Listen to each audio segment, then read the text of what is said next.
Rissa hän hieman painuksissa kääntyi seurakuntaan päin ja lausui yllättäen. Kerron kuka kaatoi viinit viemäriin. Kerron kuka kaatoi viinit viemäriin. Aion paljastaa sen roiston, joka suoritti tämän poiston. Kerron kuka kaatoi viinit viemäriin. Kappalainen kaatoi viinit naamariin. Kuunnelkaas, Kappalainen kaatoi viinit naamariin. väärin taas, kuka vaientaisi tuon vuoron, että saisin sun vuoron. Kerron kuka kaatoi viinit viemäriin.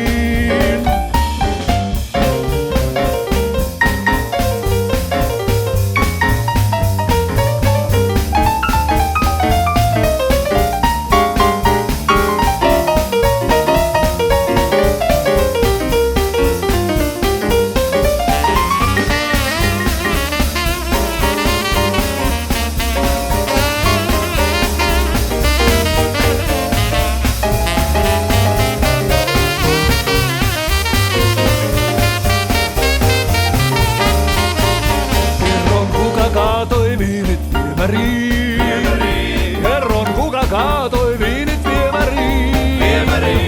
Kun hän ensin polvistutte ja täysin rauhoitutte. Kerron kuka kaatoi viinit viemäriin.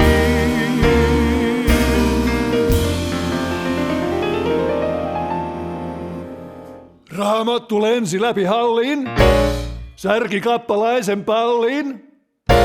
Rukoilivat kaikki luullen, kappalaisen siihen kuolleen. Veli Erkki vanhan äältä nosti kappalaisen päätä. Silmät tapillaan loi he pappin lausumaan. Se ei ollut rovasti, se ei ollut kirkkoherra. Se ei ollut diakonissa, kun diakonissa olikin kaupungissa. Se ei ollut suntio, se ei ollut lukkari. Se ei ollut kappalainen. Se oli vanha vihtahousu, se oli vanha vihtahousu.